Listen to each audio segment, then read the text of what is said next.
Hey, WBSE and Whiskey Network fans. I'm Bill Varnell, co-founder of WBSE and Whiskey Network.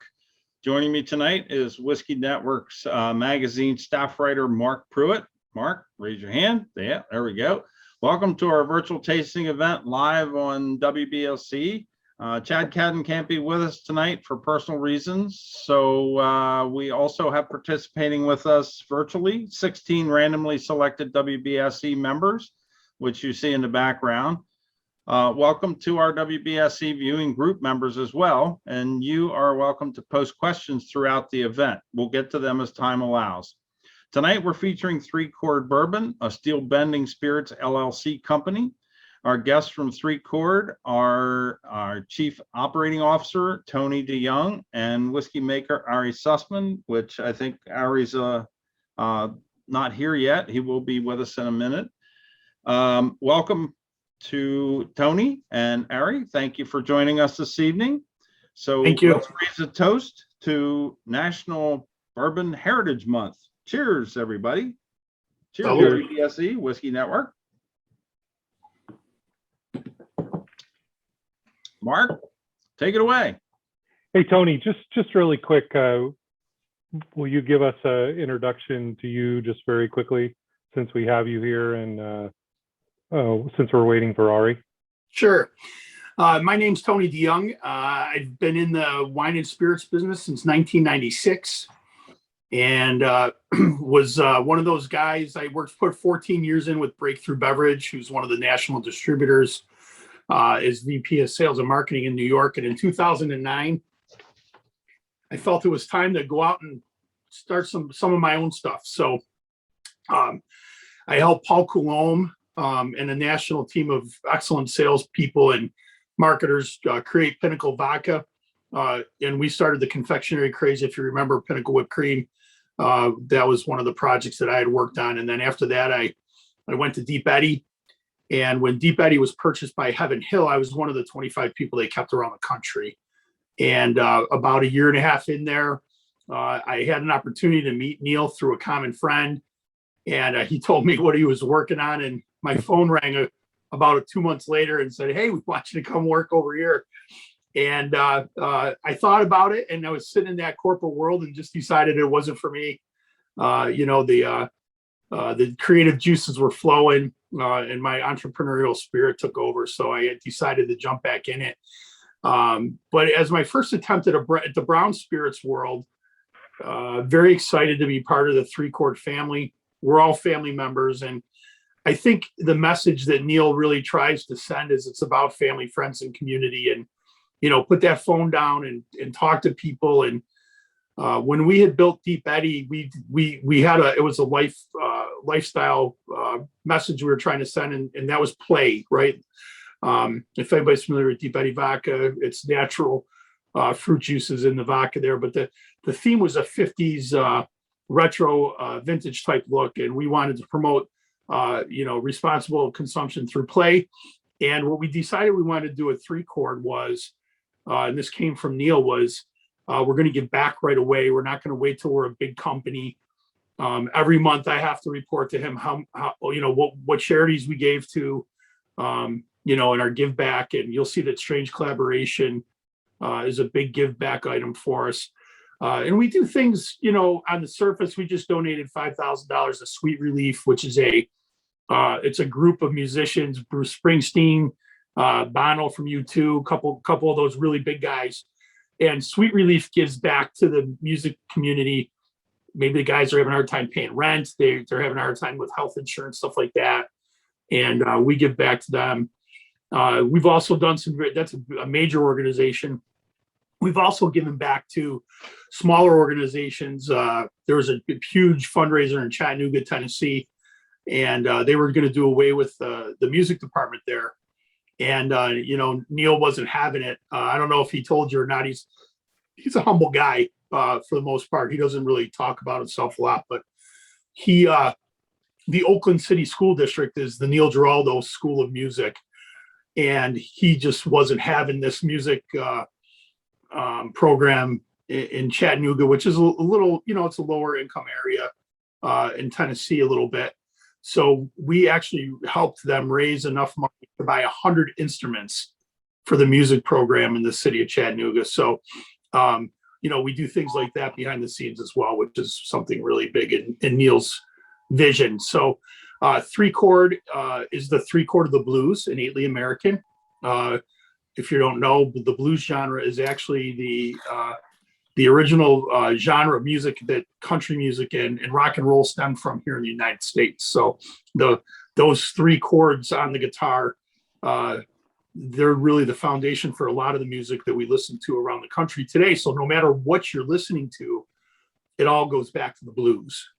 And one thing that all humans have is in common is their love for music. They're whether you're listening to jazz, rock and roll, pop, there's some form of there he is. Yeah, awesome. Thank you, Tony. Ari has joined us. Ari, we've got an introduction about you coming here in just a minute, but I wanted to jump in on a couple of things that you had talked about, Tony. In the June 2021 issue of the Whiskey Network magazine, we had the honor to welcome Neil Giraldo into the Whiskey Network family, and it was a great experience. And he talked about all of those things, really talking about his passion for life, his passion for music, and his passion for bourbon. And this can go out to both either yourself or to Ari, but can you talk about the genesis of ThreeChord Bourbon, how it was founded, and what are his other connections into the brand and the company other than that giving back aspect? Yeah, he's a fan of bourbon. He's a grassroots guy, and he's very, very much enthused with the whole concept of Americana and the history of America, and what that means through music and what it meant through bourbon. And I think as he discovered the tie-in with working hard 7 days a week, Neil's a guy that left home at 15 to play guitar, and it was make it or break it, and the days of playing in Cleveland nightclubs were grueling at a young man's age. But that, when he was a kid, that's kind of what they did. He was 3 generations in his home near Cleveland, and everybody kicked in a little bit. And he went on the road at 15 years old to help and live his dream and his passion. And he was like, I lived my American dream. Now I have to help other people get there. And he was writing a documentary on the history of Cleveland musicians, and the ones that made it and the ones that didn't, right? There's always guys that were very talented that didn't make it. And he just wanted to give back to him right away. And there being a documentary about the bar scene in Cleveland, back in the 70s, there was going to be a lot of scenes in the bars, and they said, well, we want, maybe we can get some seed money to try and help develop this documentary that he really wanted to do. And one of his partners at the time suggested that they go to a whiskey company, and Neil's sitting there going, well, if we made a whiskey company, which is growing like crazy right now, right? They're just going through the roof. He goes, we can use some of those proceeds to give back to those musicians that need a little help. So we have some young musicians there. We have a music ambassador program here at ThreeChord, and Neil will sit down with them, and we've ran contests and done different things and introduced musicians to Neil, and he'll help them write songs, production of music. We've got a great act here. David Michael Miller, Dave Miller and the Other Sinners was a great act. Music, prior to the early 2000s, that whole Apple Tunes, iTunes and Napster and stuff, it's really hard for musicians to make it now. I mean, they used to get royalties if they sold a CD or an album, and now a download on the internet, they get 0.00001 cents for a download. It's very hard, unless you Toby Keith or Metallica pulls you into a tour with them, you're not going to get seen. And tours aren't really happening very much right now. Yeah, exactly. Can I'd like to say hello and talk about Nunzio when you're done, because Yeah, Nunzio. well, I was just about to. I'm going to pass to Ari because this is when Neil decided that they wanted to do a blending concept, right? And we always, for simplicity's sake, we always tell people we're like Johnny Walker or Compass Box, and that's where Ari's skill set comes in. And I'm going to let him pull it from there because him and Neil met in a small town in Michigan and hit a couple bars together. And I'll let you take it from here, Ari. Let's go, Ari. I want to hear the story. Let me introduce Ari. Yes. You get an introduction there, my friend.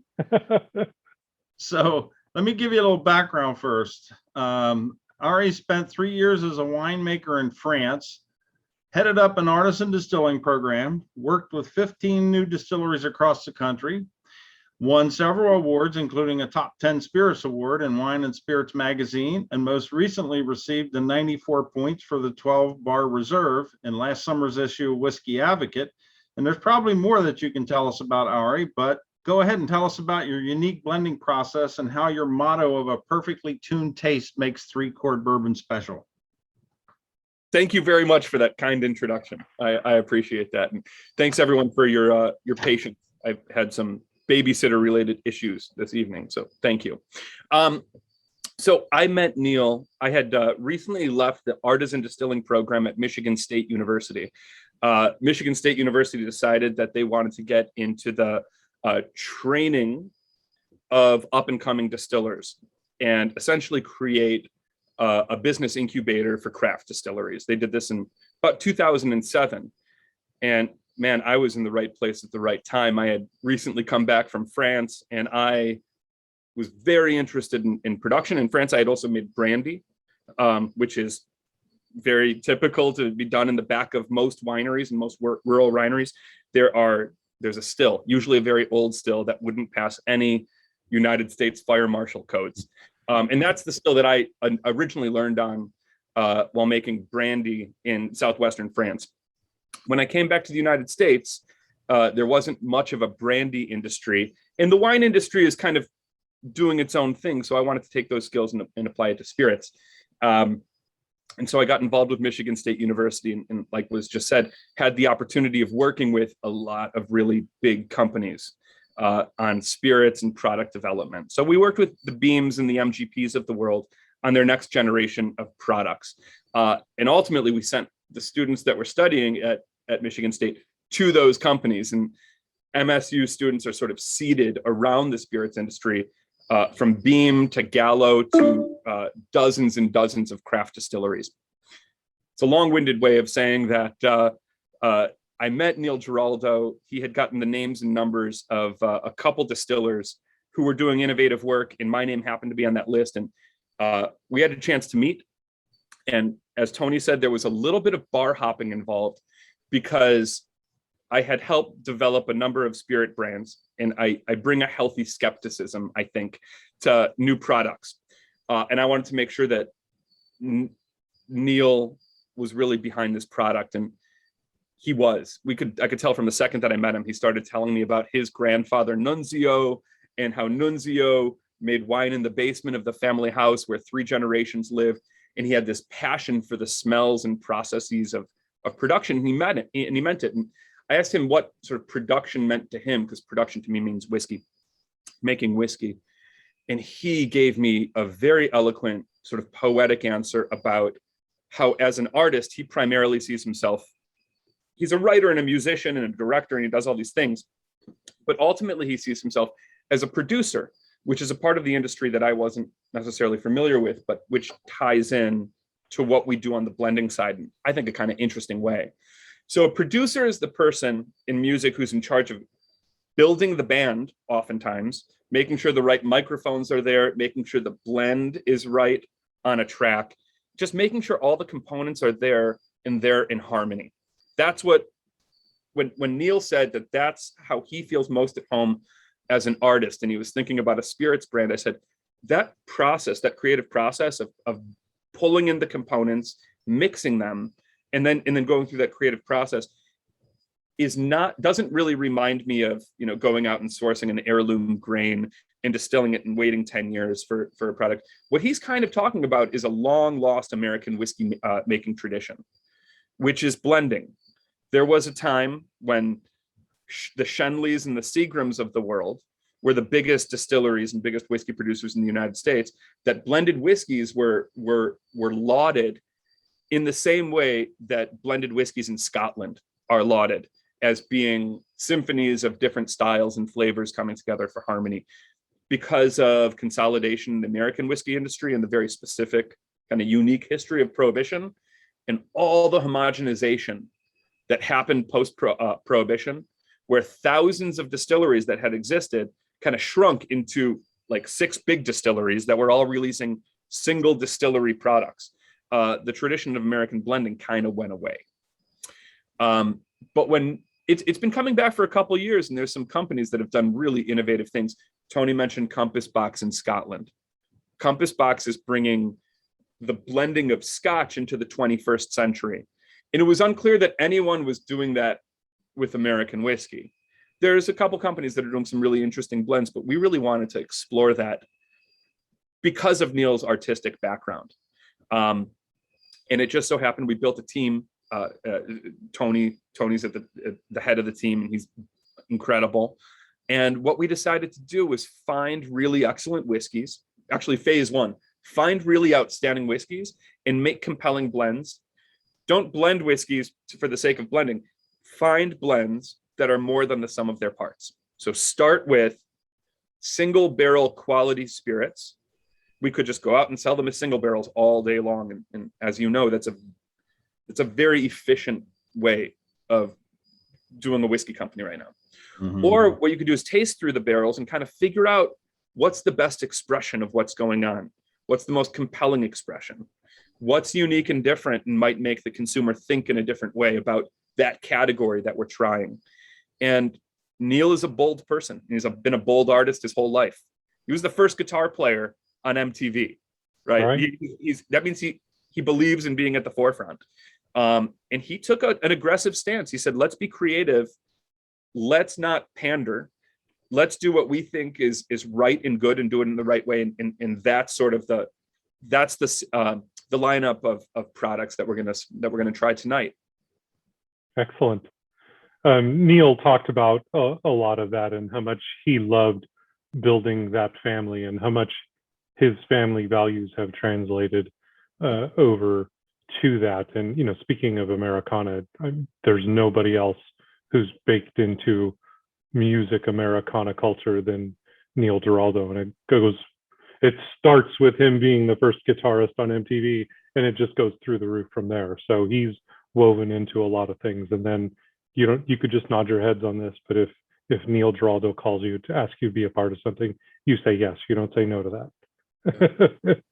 He's a creative force. He's an actual creative force. There's people out there that make things happen and inspire. Yeah, he's one of those people. He's 24/7. He literally is working all of the time.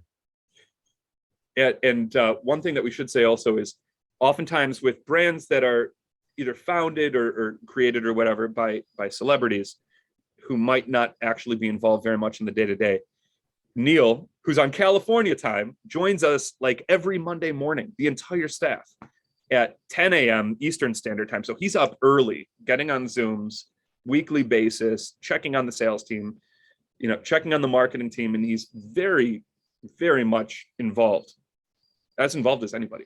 He made a point to thank everyone by name when we spoke to him, and literally off the top of his head saying, just on down the line, all of the people that are involved. Absolutely a fantastic thing. Yeah. Well, I would venture a guess, and you don't need to nod your head or answer this, but based on what Tony said at making, what was it, Tony, 0.001 cent per download, he's making more money selling whiskey. He's never taken a penny. Mm-hmm. Not one penny. Wow.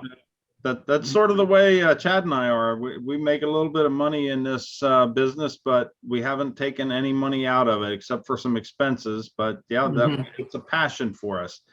So I think Mark, you were up next with that a question, but Go I ahead. believe Go he's ahead, already answered it. So let's get into tasting. Let's taste the power of three, starting with the Amplify Rye. And Ari, can you give us some background on this one as we sample it? Happily. So I'll show you the bottle of Amplify Rye. Amplify, what you'll see is many of our products take their name from something in music, musical terms or concepts that Neil plays with. Amplify Rye is obviously about amplification, about making things interesting and louder. This was this has been our first expression of rye, and it is a blend of ryes. So there is 2-year-old rye in here, and we can talk about rye in a second, because I think rye is the most, in my personal opinion, the most interesting of the whiskey making grains in North America. And that's something we wanted to play with here. Rye, when it's young, tastes one way. And if you've ever been to a distillery and had a chance of trying ryes at different ages, from new make spirit to whatever, it gains things over time and it loses things over time. And what we wanted to do after we tasted several ryes of different ages is we wanted to highlight our favorite parts of the different ryes that we tried and find a brand that both had the aromatics and sort of grain forwardness of a younger rye, which stylistically is a little bit more of an old world European style, if it's more grain forward. And then we wanted to support that with some of the oak from an older rye and some of the deeper, the spice, the 4-vinyl guaiacol, that's the compound that we look for in rye, 4VG. And so we made sure to find some great whiskeys that had that, as well as some younger whiskeys. So it's a range of ages. This comes from 2 different states. The distilleries are in Kentucky and Tennessee. And we decided right out the gate, we tried it at a number of different proofs, and we were essentially looking to maximize the experience of aroma. We love aroma. We love the nose of spirits. It's really critical. It's where most of the flavor and the character lives, is in the aroma. So this is outstanding. thank you. I am picking up the oak for sure. That is something that jumps out at me about this, is the oak is very present here. Mm-hmm. The oak is present, which is what we've come to expect in American rye.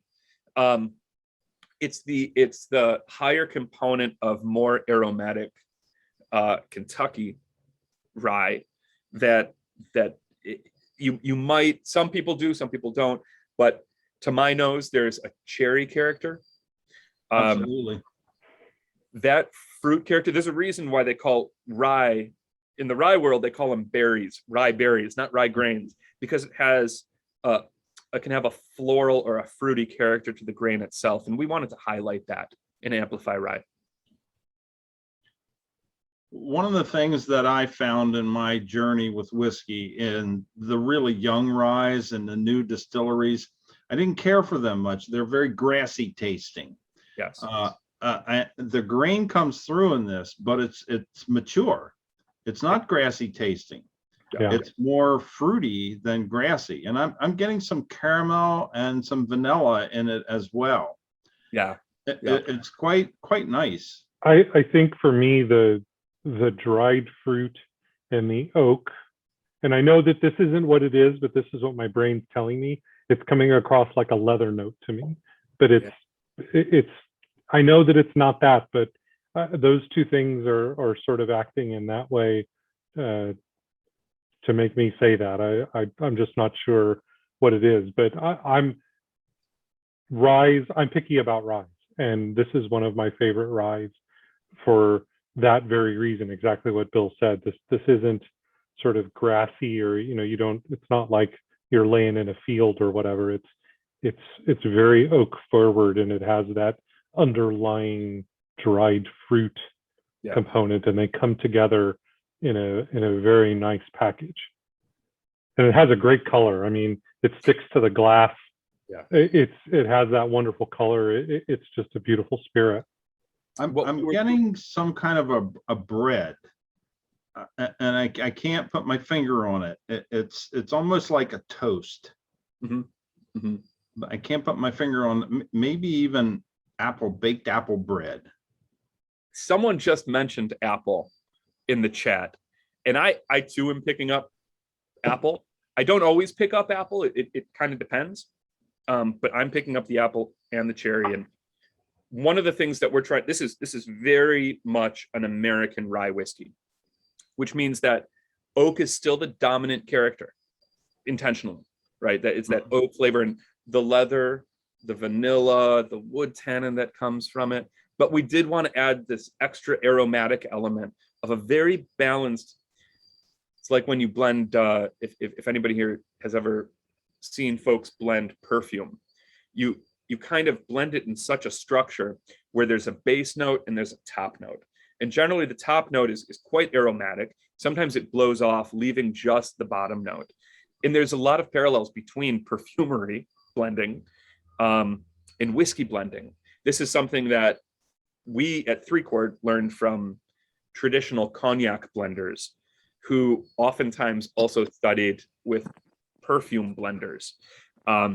There's a big overlap between cognac and perfume.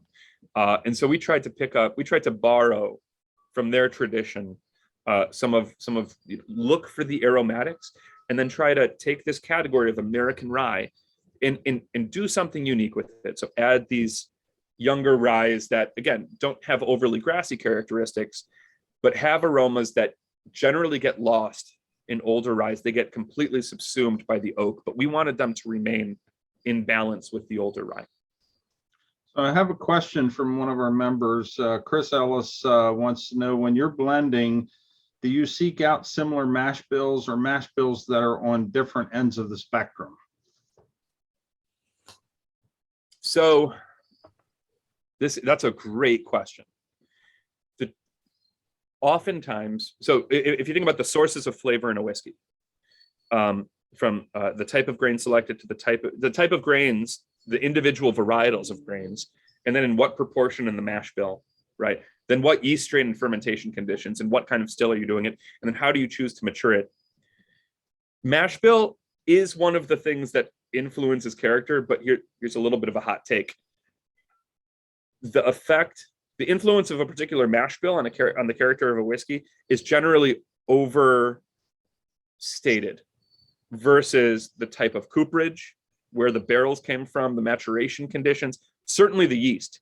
The spicy note that we attribute to rye, 4-vinyl guaiacol, that's clove and cinnamon. It's in clove and it's in cinnamon, and it's not in rye. It's produced by yeast during fermentation. You can make a rye whiskey that's totally not spicy if you use a neutral yeast, but if you use a certain kind of yeast, you can control the spiciness level of that rye. So the mash bill is important, but it's not as important as the cooperage, for example. The cooperage is in American whiskey, because wood is the dominant character of American whiskey. Cooperage, which is often overlooked, but which we're obsessed with at ThreeChord. And in fact, in the next spirit that we try, we're going to talk about cooperage. The cooperage is really, I believe, the most critical thing, far more important than mash bill. Hey, Mark, you want to lead us into the next one? Sure. We're going with strange collaboration next, right? Yep. Yeah, so the next one is strange collaboration. Personally, this is my favorite. I really like this one. This is a very special bottle. And folks, if there's something that you go out there and you try, you see these things on the shelf, oh, good grief. This is such a wonderful bottle. Ari, what can you tell us about this? Well, if possible, Tony, would you like to tell the story of how strange collaboration got its really great name? Absolutely. So Neil's daughter was dating a gentleman named Johnny Strange, and he actually was in the Guinness Book of World Records. He's since been, his record was trumped or tied or beat or whatever. I'm not really sure. Younger, I guess would be younger.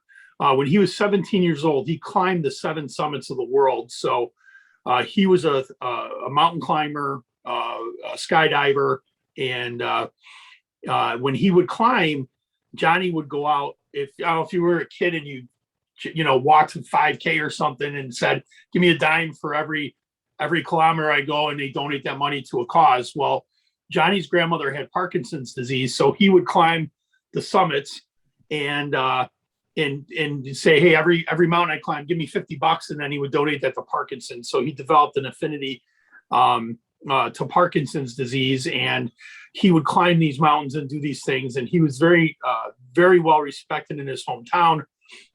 There's actually, if you Google his name out on YouTube, he was in his local town commercial out near Malibu, California, or I'm sorry, in the news when he passed away.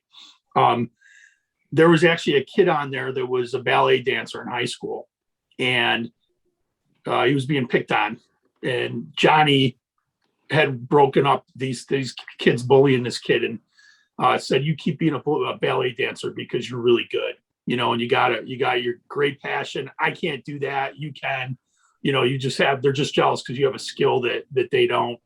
And Johnny passed away in a base jumping accident. He was skydiving, or they jump off the cliffs with those parachutes on, and he had passed away.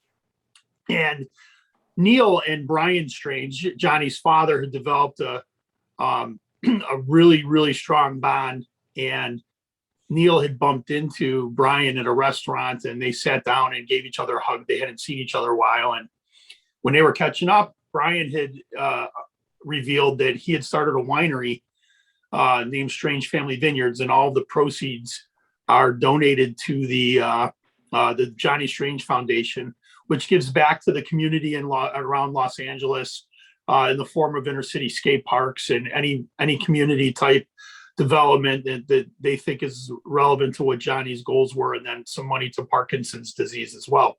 So Neil had told him, he said, "Hey, I just started a bourbon company, and we're big on philanthropy and wanted to, build around the philanthropy of the product and the give back theme." And the Strange Family Vineyards winemaker and myself got together, and we were able to procure barrels from them. And Ari went and tested their barrels and all that fun stuff. And he said, "We're not going to clean these or drain them. You're going to ship them just like this." And all that fun fungus and stuff was left in there. So we donate $2 of every Strange Collaboration bottle sold to the Johnny Strange Foundation. And you can go out on the website and see his website. It's really, truly inspirational. So. Yeah, he was one of those guys, right, who from a very young age, he went for it.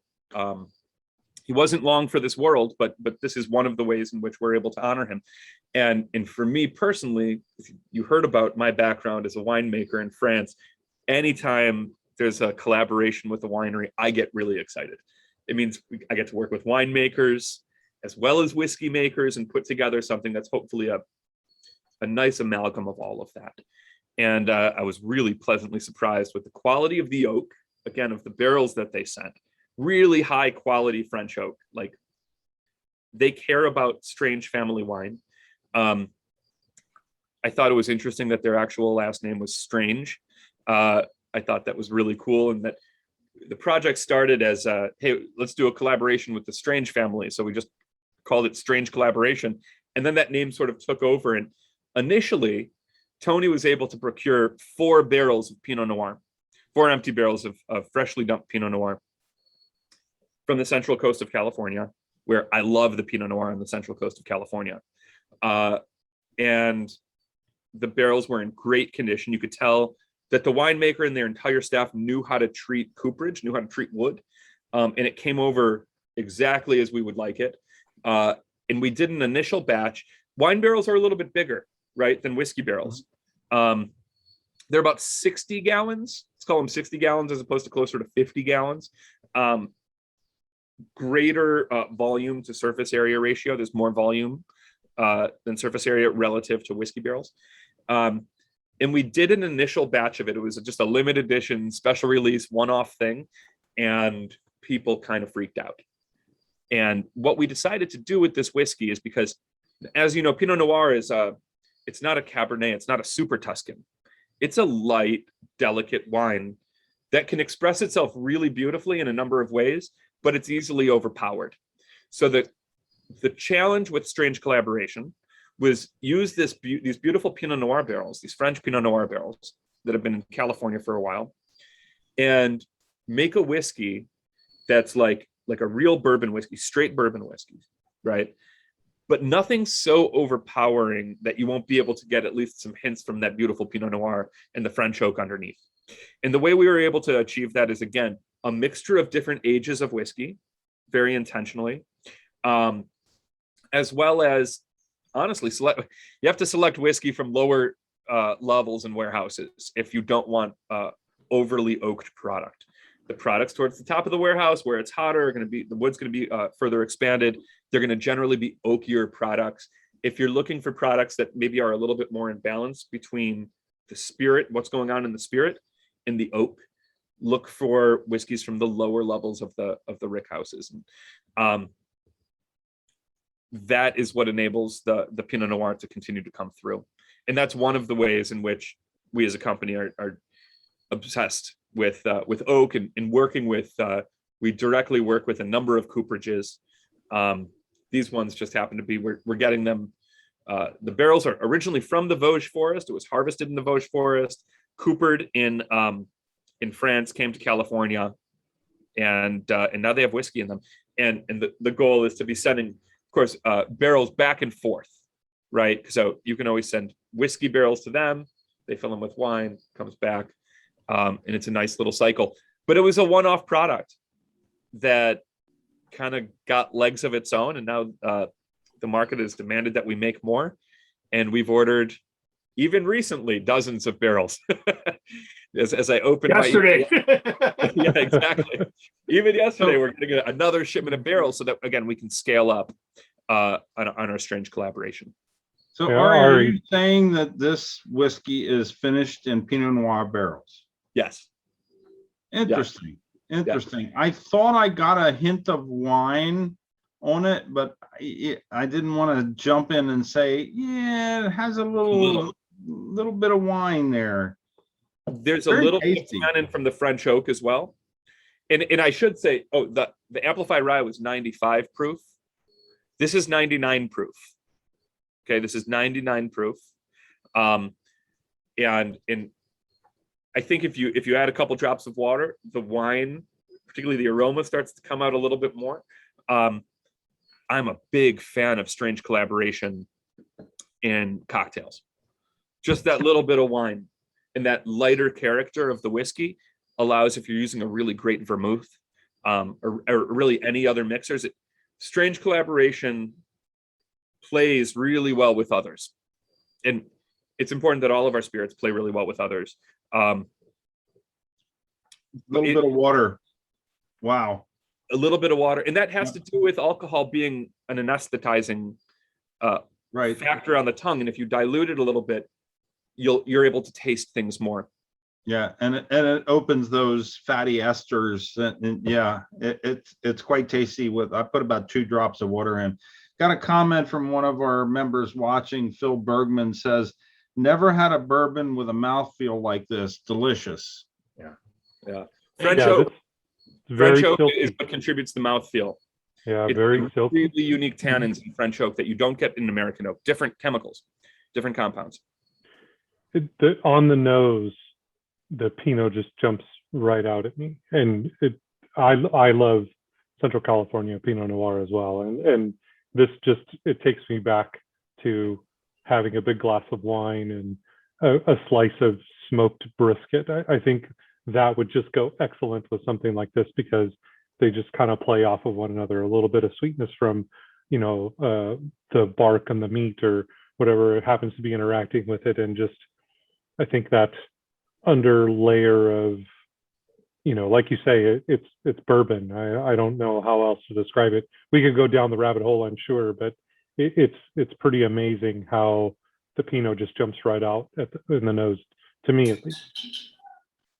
For me, this is of all of our expressions at ThreeChord, this is the one that most often ends up like on the dinner table, right? Because in a cocktail or just on the rocks, I feel like this is something that you can have with dinner more than say the next two that we're going to try, which are higher proof and far more far woodier, complex in the wood direction instead of complex in the fruit direction.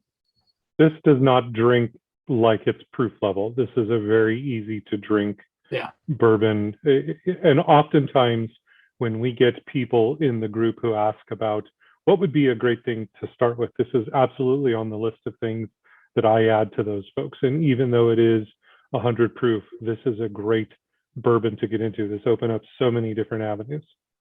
So I'm going to throw a plug in here for you, and then we have a question from one of our panelists.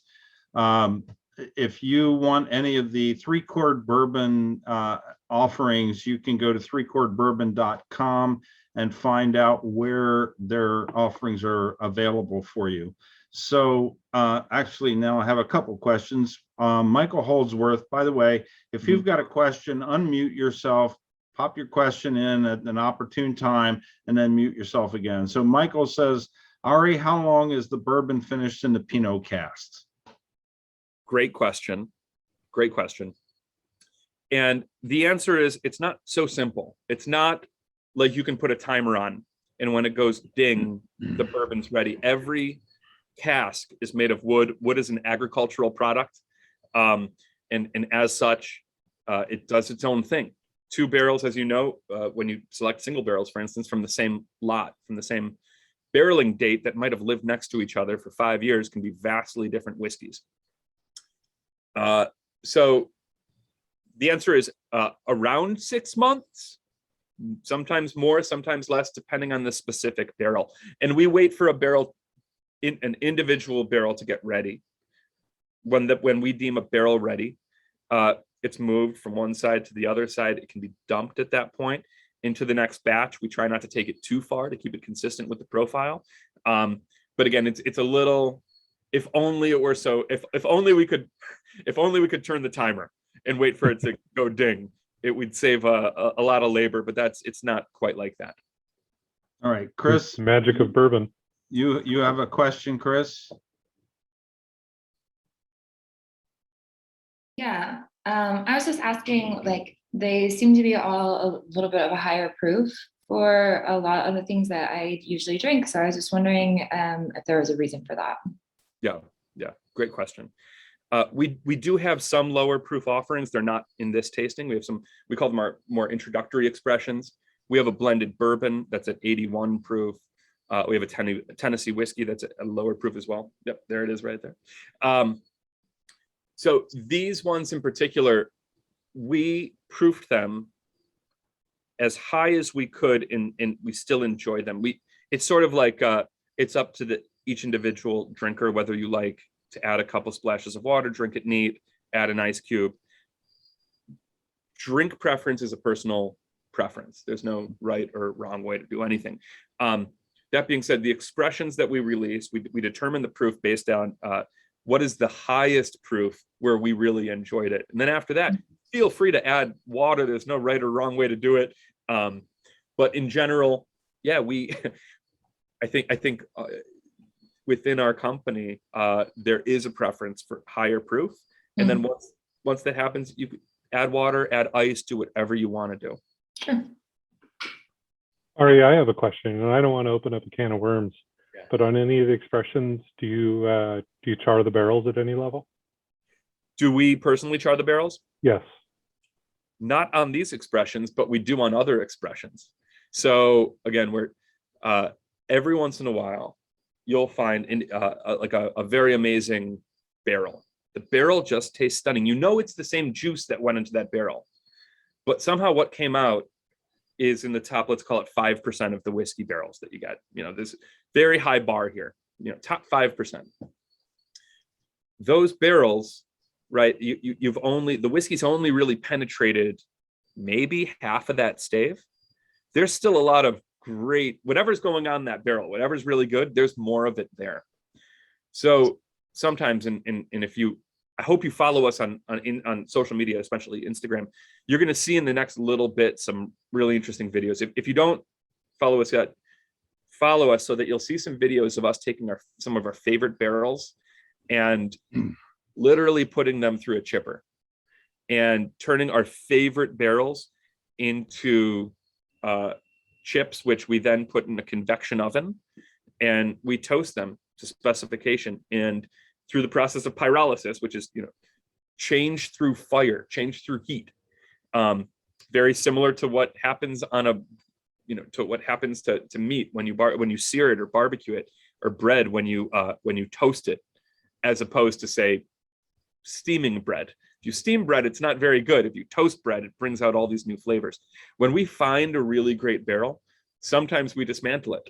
Sometimes we refill it, but sometimes we dismantle it, chip it, toast it, and try to bring out more of those great compounds that we know that barrel has. We do that in our blended bourbon product. That's an interesting concept. Interesting, yeah. Because there are some distilleries that are doing stave programs, or they're adding staves. But it sounds like if you do the chipping process, you're getting more surface area from that chip than you are from a stave. Most companies that sell staves also sell everything from chips to cubes to spheres to powder, depending on how, again, surface area and extraction rates and all of that. Well, I meant, and I'm not going to mention the distillery, but there's a distillery that does a stave program where they actually pick different staves to finish their barrels. Yeah, we one of the things that, and I already didn't mention it, but I just want to make sure it's mentioned. There's a lot of control here. We can pick 2 feet of the stave, 1 foot of the stave, depending on how much we need. Chip it, get the surface area we're looking for, get the heat we're looking for what compound Ari wants to extract. And we're still measuring, completely measuring very specifically. So we can, instead of just saying, hey, we're throwing a stave in there. I know who you're talking about there, Bill. We're not going to promote anybody else, but I think let's not. Yeah, I think what ThreeChord is really demonstrating here is the ability to manipulate the wood and use Ari's experience with that whole elevation of the wood to get the most out of it for what we're looking for in our whiskeys. Let's take it one step further, just because we're down this path. So we're geeking out. We're geeking out. Let's just geek out a tad bit more. There are a couple different ways when you go through a process like this, where you're working with staves or actively chipping, which is very loud. You have to have really good ear covering when you do that. It's a process that demands a lot of control. And one of the controls that you can use, one of the quality control methods that you have, is your nose and your sensory panel, the people who you trust to smell and taste things.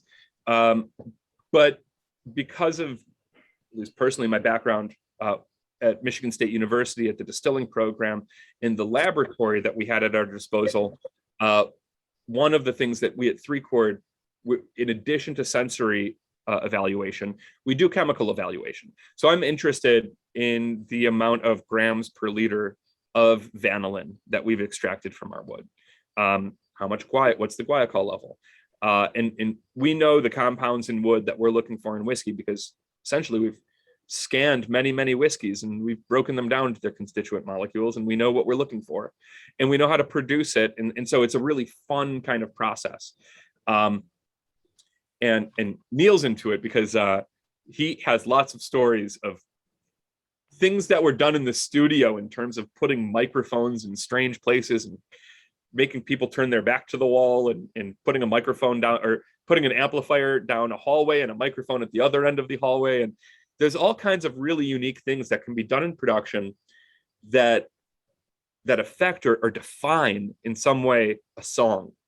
And our pyrolysis process, our chipping and toasting and measuring and tasting is one of those things that there's a musical connection to what we're doing there.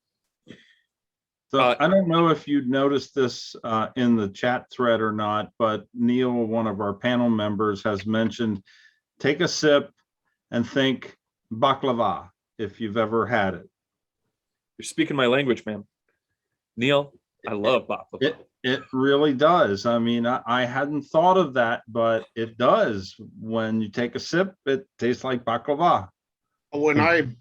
After letting it set, with a couple drops of water for about 2 minutes, and I put it up my nose and took a sip, and I just there was that honey and that nut, and wow, what a magnificent Are you talking Um, walnut baklava, or are you talking pistachio baklava? Because there's a big divergence in the baklava world.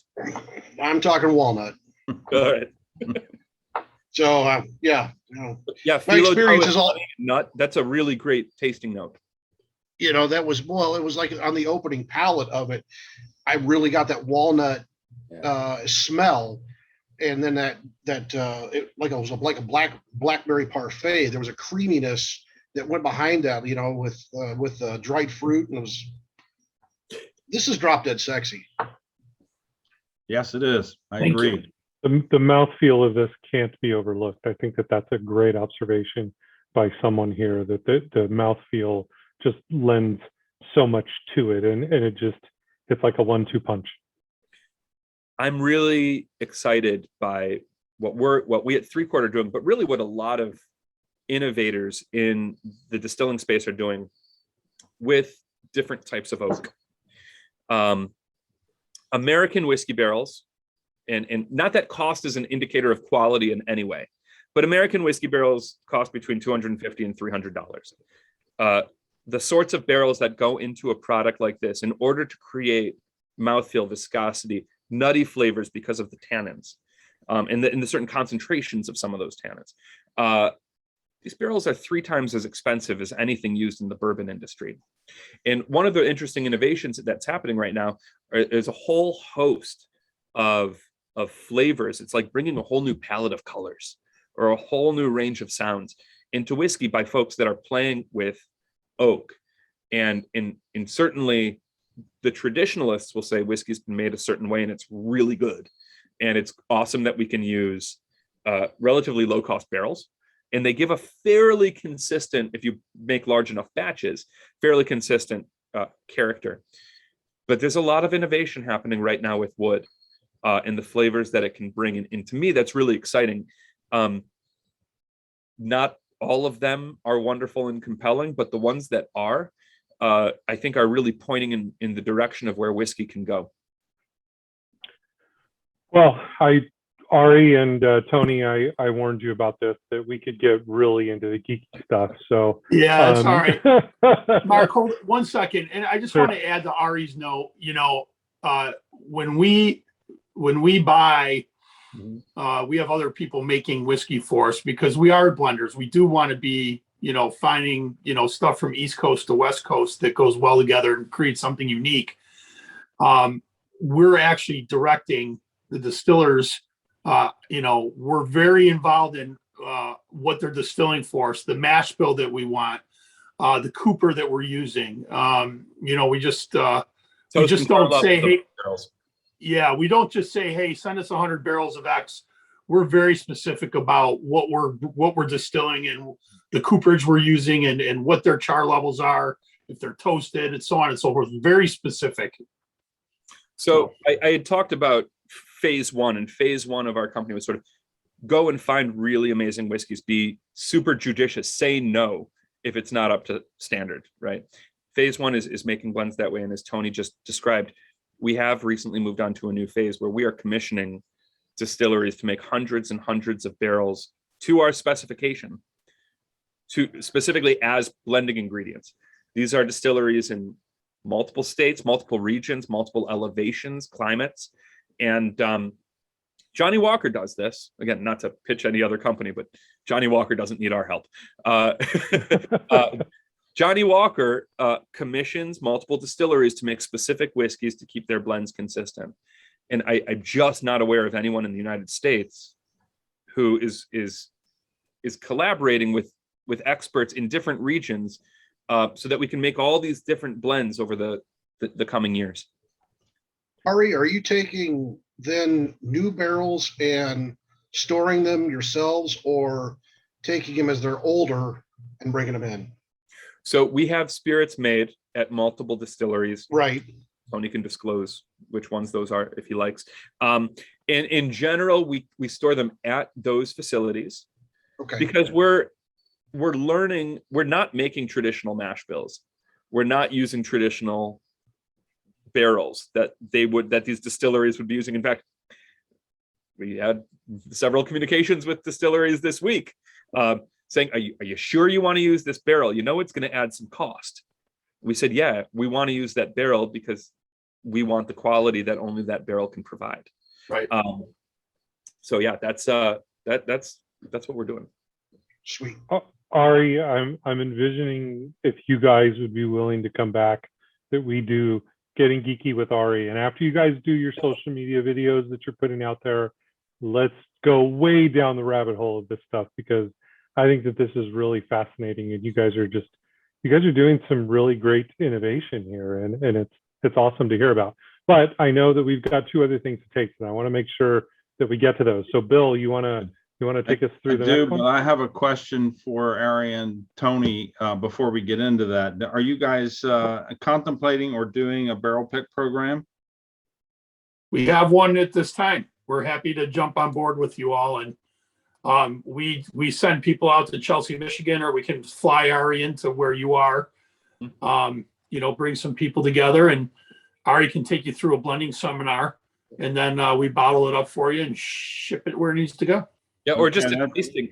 Oh, and one of the main reason, like we've said, we do hang our hat on the concept that we're blenders, and that as a blender, the job of the blender is to take components and figure out a way of making them better than they would be individually. We'll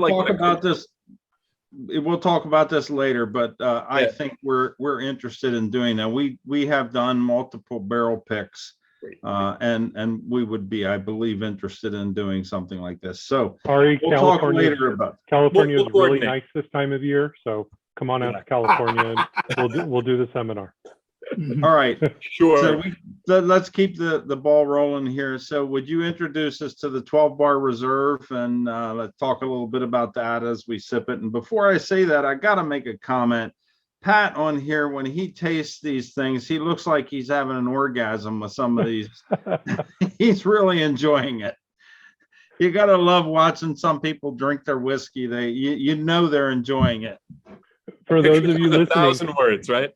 Pat came to life when I made the connection with Strange Collaboration and Smoked Meats. He said that being from Texas, that's a total bullseye. So I appreciated that.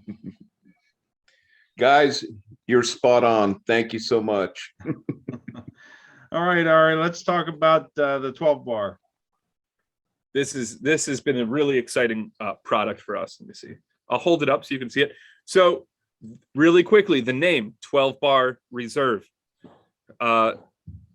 In blues music, which is the basis of early rock and roll, country music, American music, kind of writ large, one of America's great contributions to the world has been the three chords played over the course of 12 bars or 12 measures in music. It's called the 12 bar blues. If you heard it, you'd know it. Most early rock and roll songs follow the 12 bar blues. All that great Chuck Berry stuff follows the 12 bar blues. And Neil, he comes up with these missions. Go make. I had something was really interesting. I liked it because of X, Y, and Z. Let's try to figure out our version of it. And so, what Neil wanted to do is he said, we've got this concept that we're a blending house.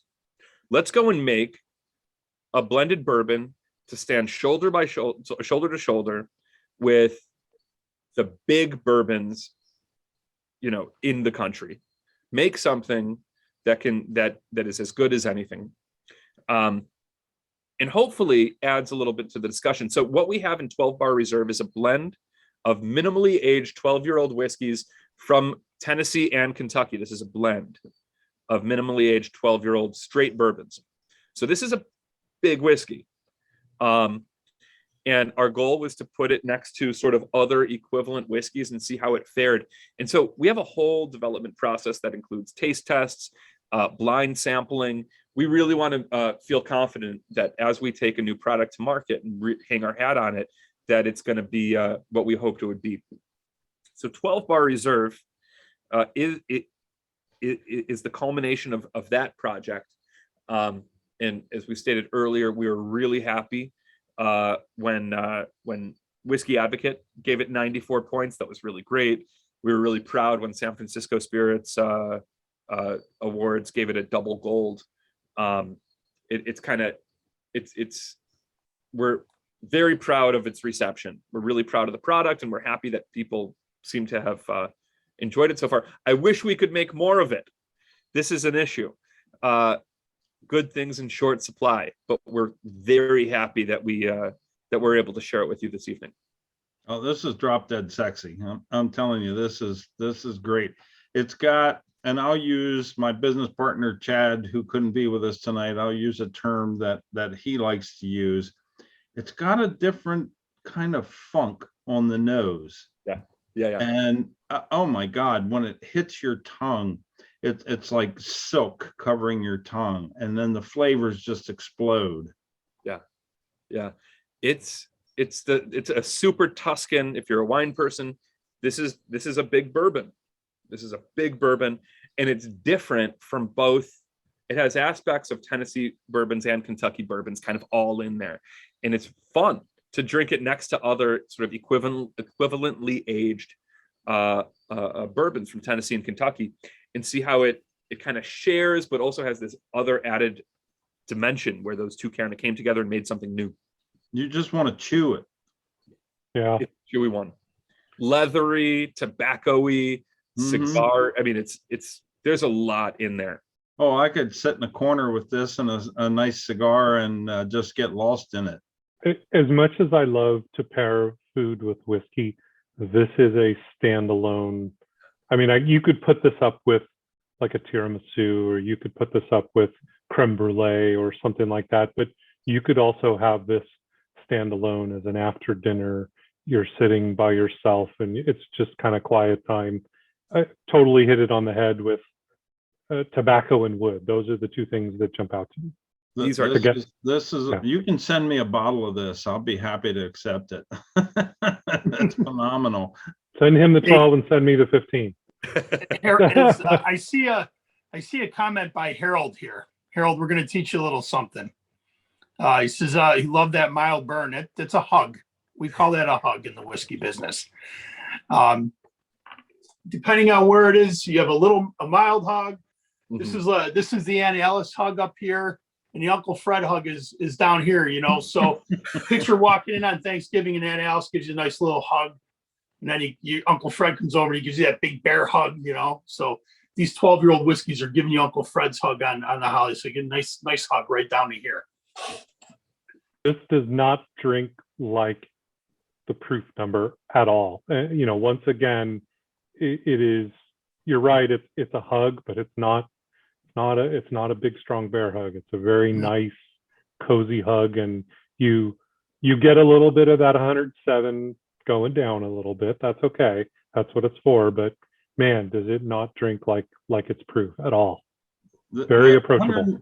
107 is kind of the sweet spot, really, for a lot of whiskeys, and this is sweet. This is sweet. We're fans of 107 proof. It's just one of those magic spots. And from a music perspective, 107 beats per minute also is like a very good, lively, manageable tempo. And so there's again, another musical tie-in for that. Yeah. Bill, do you know why 107's the magic number in whiskey? Give it to me. At 107 is the beginning of the threshold that if you don't filter, you won't get coagulation and sediment inside your whiskey. Did not know that. Yeah. Interesting. So anything 107 or over should really never be filtered, because you want that character. Filtering, in our opinion. Yeah. Sometimes people filter to remove character. But we're not in that business. And let me just add this one little point. I've heard you guys say a couple times that our whiskeys don't taste like the proof that they're at. And one of the things that the main reason for that is balance. Mm-hmm. Ari's able to extract different compounds that we need to raise up, filling in those peaks and valleys. If there's a whiskey that's high in vanillin and we have a whiskey low in vanillin, then they're probably going to go pretty well together, or whatever compounds we're looking at. And it's really important. That's the skill of it. These peaks and valleys and these proof bombs, everybody, I want the 110 proof or 120 proof whiskey. They can be unbalanced. You're just tasting alcohol. Whereas here at ThreeChord, we pride ourselves in being able to provide the consumer with a 100 proof product, and maybe it tastes like an 80 proof product on their palate. And that's not that we've taken any of the whiskey or the alcohol ethanol away. It's we've raised the phenols in the whiskey to be able to compete with that alcohol, and that gives you that nice plastic character. And Sorry. I agree, Tony. That's why I like some of the barrel proofs, simply because they're not filtered, they're balanced, you get more flavor from them. We just did a barrel pick in Kentucky back in March, and again, I won't promote a brand, but it was 125 proof. It did not drink like 125 proof, and it was a phenomenal flavored whiskey. That's a well-made whiskey. Yeah, and that's what I look for in a barrel proof. I don't need to have the wire brush going down my throat to enjoy the whiskey. I want the flavor. And you've got it in this one, but we got a little higher proof one to come up here next.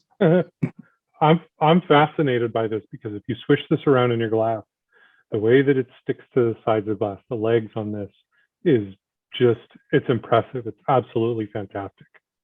These barrels, which are between 12 and 16 years old, some of them have very small amount of liquid in them. And what happens to, as you know, in the barrel, as it ages and there's evaporation, not everything evaporates. Just like when you make a sauce all day at home and it concentrates down and the viscosity changes as the water leaves. That's exactly what's happening. And so there's while the alcohol in the water might be evaporating, the oils aren't, right? The oils are just reducing and concentrating. Sure. And that's one of the really great things that you get in older whiskeys, is that higher level of oil.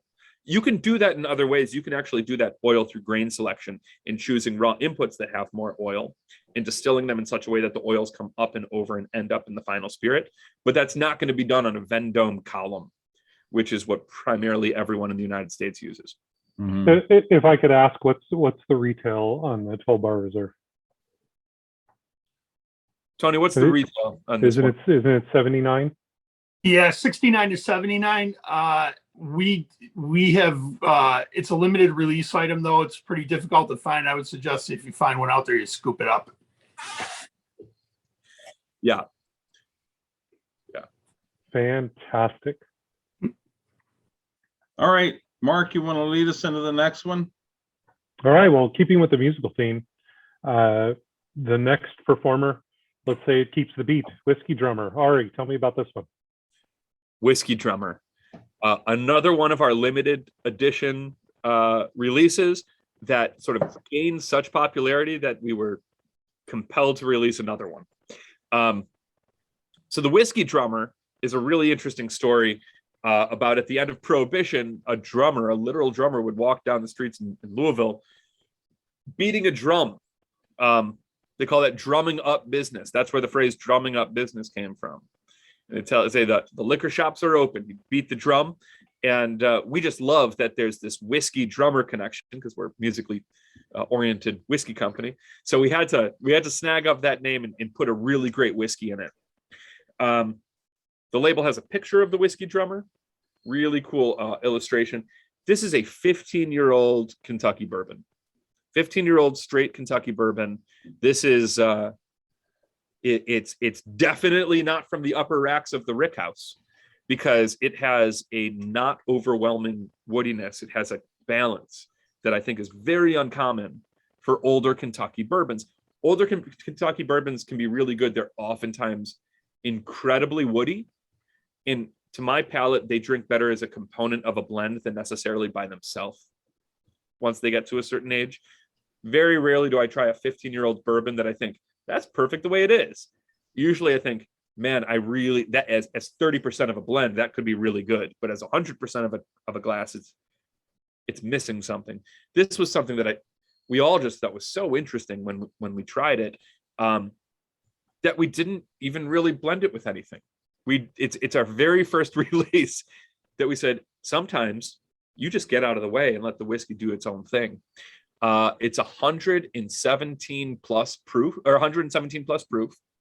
15-year-old straight Kentucky. So salud. We're really proud of this one. Our whiskey advocate blessed it with a 93-point rating, which we were really happy with. And it's gone on to all kinds of acclaim. I think Tony, someone gave it best celebrity product of 2020. Yeah. So we had, there was a tasting group in Kentucky, and they pulled all the celebrity brands that they could find at retail in Kentucky, and they tasted 14 whiskeys.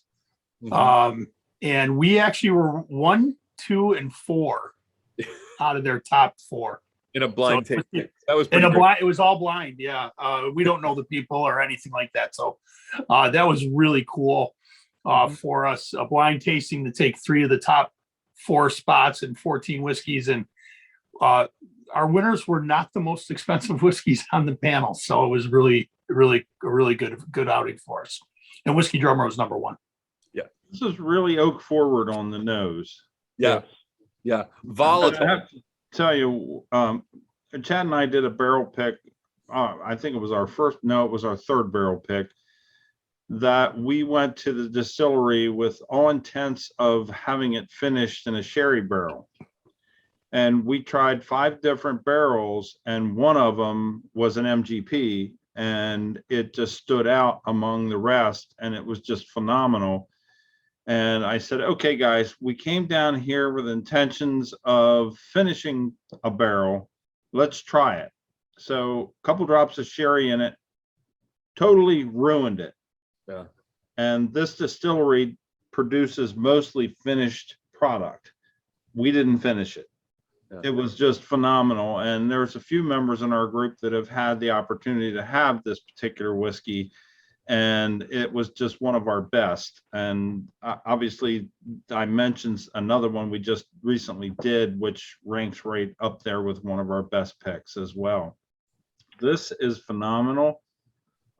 It's got a very nice color. I'm surprised the mouthfeel isn't more silky on it though for the proof. It's got a nice mouthfeel, but I was expecting more. Yeah, the mouthfeel from this, but it's I would buy this in a heartbeat. Ari and Tony, I know when I spoke with Neil, he's very partial to Kentucky whiskey. So how much of his influence is in the making of this product? A ton of it. Neil is, as far as, we don't count ourselves as a celebrity bourbon. Neil is in the mix on everything we do, from the first step to building a product to the final product going out the door. So basically what we do is we have a tasting panel of myself, Ari, and one other gentleman that works with us, and we taste and come up with the flavor profiles. We bring a few variants to him, and the 4 of us taste together and pick the final. So that is 100% Neil's, has his influence all over it. Mark. I'm looking at the interview in my text here, and there's a great line in this, and he says, he gets samples from Ari all the time, and Ari's always calling him up saying, hey, you need to try this, you need to look at this, you need to try that, go try this one. So I know I asked a little bit of a loaded question, but knowing that he is partial to the Kentucky whiskey, that this is a very logical sort of crown on the top of the offerings that you guys have. It's just, again, this is another one that really kind of defies the convention. It doesn't sit well thinking, hey, let's pair this up with food. This could be a meal in and of itself. Yeah, we have prided ourselves on barrel finishing, and we finished off some Whiskey Drummer and some honey barrels. We had some requests in Middle America, so if you're in Colorado or Kansas, you'll see this. Arkansas, I think, as well. One of our guys took out the Whiskey Drummer finished in a honey barrel, and we actually shipped them about 40. We only ship a couple hundred cases this year, and we actually shipped them 45 cases And Neil was freaking out. You guys can't put that in a whiskey, in a honey barrel. Are you crazy? You guys. He was going up and down, and and we had already sold it. I said, "It's got to keep the customer happy." You guys can't do that. That's a crazy thing. Yeah, he was going crazy. I don't know I don't know if I'd want to take that phone call from Neil. But okay. Yeah, I would think that the honey would close up the pores in the wood, that it wouldn't take on a whole lot from the wood, and it would be mostly sweet, but apparently not. Well, you don't need wood at this point. It's already been in wood for 15 years. We're just looking to get a little flavor. This is not the honey finished barrel. Yeah, I assumed as much. Yeah. Yeah, But a honey finish would be nice. It would be interesting to taste. I would like to try it. So before we move on, can you please go down the line of what we tasted tonight and give us price points? I'll take that one, Ari. Sure. Most states, we do, it's tough being a small company like we are. We deal with, the delivery structure in this country right now. Just give us a range, tough. Tony. Yeah. Amplify Rise between $45 and $50. We'll see $44.99 to $49.99. Strange Collaboration, the same thing, $44.99 to $49.99. 12-bar Reserve, $69.99 to $79.99. And Whiskey Drummer is typically $189.99. What about the blended bourbon? Isn't this like 39 to 45? Yeah, we're $39.99 in most states there. You might find it a little cheaper depending on where you're. For instance, Texas, we're down like $34.99. So, and then we do have a Tennessee whiskey that retails for $29.99. Just as a quick follow-up, not to peel back the veil on anything that could be secret, but are you going to be coming up in any new markets relatively soon before the end of the year? We have one additional SKU that we're hoping to release before the end of the year. We're messing around with some variables right now. It doesn't quite taste the way we want it to, so Ari's been playing with it. And it's like an erector set. I keep telling him we need this now.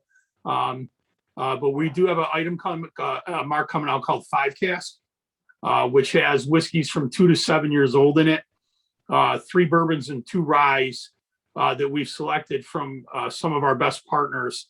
And we just haven't quite found the blending touch yet. So whether it's 20% of this, 20 of this, 30 of that, 10 of this, whatever, we just haven't quite gotten to where we want to be. So we'll tack that discussion on.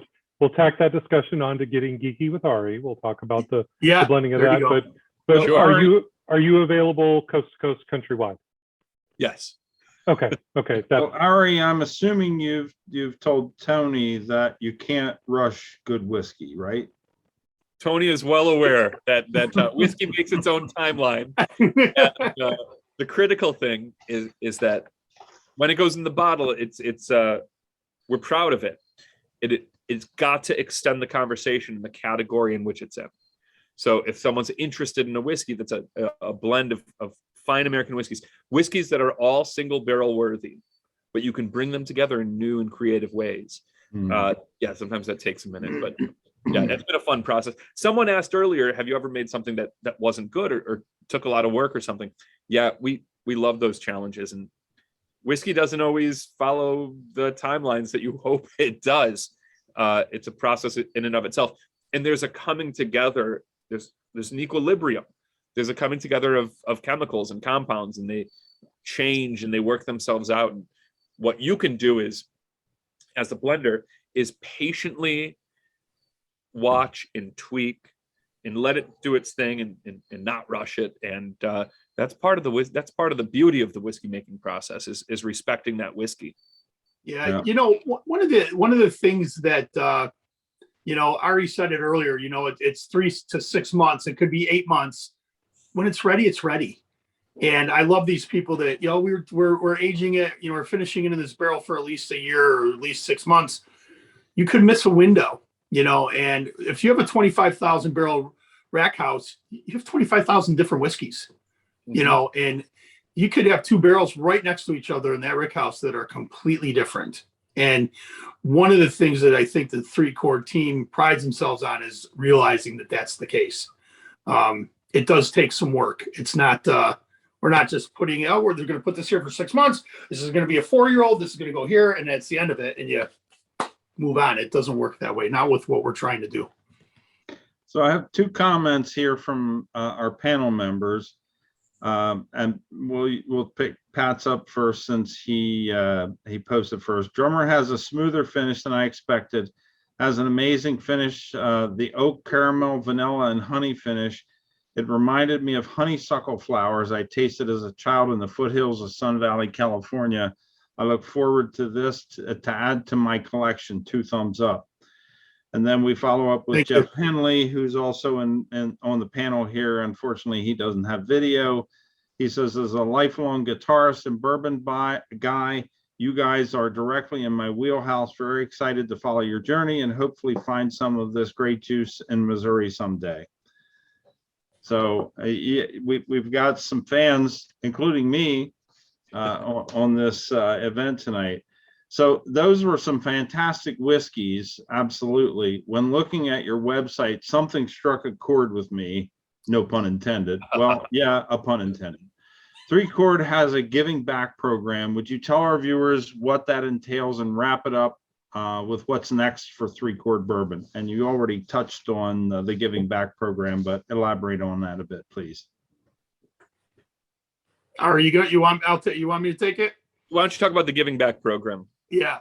And it's really just that, we don't do anything without some sort of philanthropic effort to give back to the community. If you notice on our homepage, it says, enjoy responsibly with family, friends, and community. And, Neil said it when we first started, we're all very fortunate people.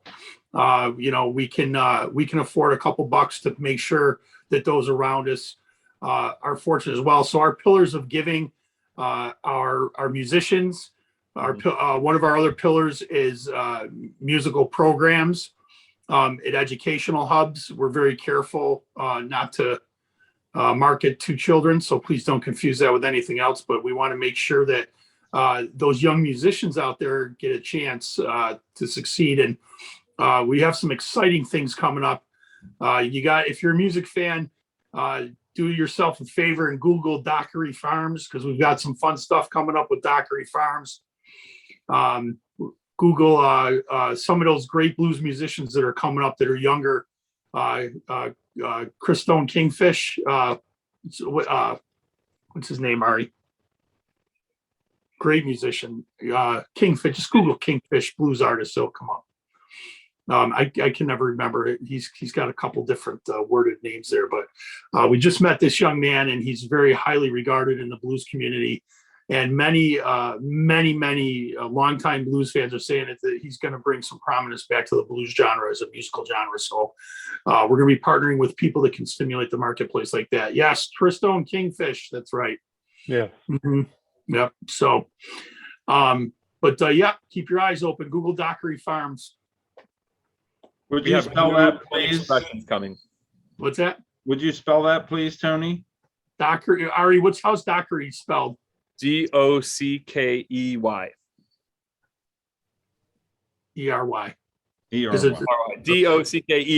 is what I meant. That's a Christone Ingram. That's the name that was escaping. You had to get your thesaurus out for that, right? Yeah, I apologize. We recently did an interview, and I think one of the opening lines in the interview is, where you find the blues, you'll find whiskey. And if you follow ThreeChord Bourbon on social media, you'll find that they're always promoting local artists and local shows that they're sponsoring. So if you keep an eye out in your particular area, you may find a show that they're sponsoring or that they're at. Yeah, we just took a couple of young musicians. One of them I love, Eric Van Houten, young man in mid-20s. He's a country star. What a great voice. This kid's got a bright future. Did the same thing, put his guitar in his back and moved to Nashville,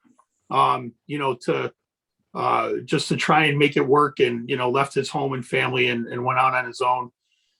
There's another musician, Jimmy Allen, in the country genre, that just had a really big song. And he's really an inspirational story. He was living out of the back of his car in Nashville, and he would plug in a small, you remember those little TVs that, the tube TVs, but you can put them in your car. He would plug it in and turn it on. So when he called in to check into with his grandmother, that she thought he had a place to live and he didn't. And, this is just a few years ago. And he was a guy that we sponsored a couple shows in Syracuse and Buffalo, New York for, and he's come a long way and just an incredible young man. And these are the kind of things that we want to do as a company, to support that talented community. Even the artist on Whiskey Drummer, he's a local artist. We chose his artwork. A young guy that's looking to make a name for himself, and just like the creativity in a musician, we choose to use local artists and get their creativity for labels as well. It's just to piggyback on that really quickly and hopefully wrap it up a little bit, is there are a lot of whiskey. There's a lot of reasons why someone would create a whiskey company. There's hedge funds investing in whiskey companies right now, right? Crazy. It's a very nutty kind of, very bullish kind of market going on right now. That's not ThreeChord's driving mission.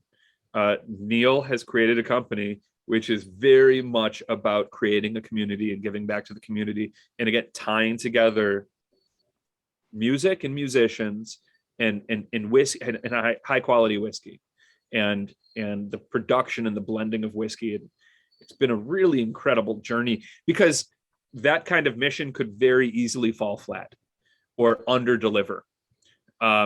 But we've got a great team and everyone's working hard, and we've got great leadership, and we're able, I think, on a daily basis to continue to innovate and release products that are really interesting. And we've got a bunch more in queue that we can't wait to share with you. Great. Well, I want to add, hopefully my business partner, Chad Cadden, who couldn't be with us tonight, is watching. He's a big blues fan. He's here in spirit. And I'm a blues fan as well. So we'll be following you guys, and hopefully we can get together and do a barrel pick with you. That would be a very interesting opportunity for us. But again, we appreciate it. Hopefully you guys will follow us as well at whiskey-network.net. We put out a magazine on a monthly basis that covers the whiskey lifestyle, everything from recipes to cocktail recipes to cigar reviews, history, you name it, that's what we do. And I see we got another comment in here before I wrap it up. Amazing taste test from Pat. I look forward to sharing my taste findings with my bourbon family. My daughter introduced me to bourbons, and I took it to a level beyond her expectations. I collected unicorns of the spirits world, and I look forward to adding ThreeChords to my collection. I'll just add to that, Pat. I've been in this business with my business partner for 7 years now. And my son made a comment to me one day. Chad and I started this group on a whim after meeting at a beer event, a beer tasting event, and decided to start a whiskey group. And we're now 45,000 members worldwide. We publish a monthly magazine. We publish a weekly newsletter. And my son said, "That's great, Dad. You've taken a hobby and turned it into a business." So, it's just about family and getting together and enjoying the passion that whiskey brings people together. Yeah, So, I'd say it's a passion. Sure Not a does. business, Well a said, passion. Bill. Yeah, Bill, well said. That was fantastic. Absolutely. Ari and Tony, another part of the magazine is we love talking to talented people who enjoy whiskey, and Neil Giraldo being someone who was welcomed into our family. If there are artists that you support that enjoy whiskey and you want us to bring them on board, we'd love to collaborate with you in bringing those folks to the forefront and celebrating their success, and also celebrating their love of any whiskey that they have. So keep us in mind, please. Yeah, please reach You out know what, to Mark? Mark.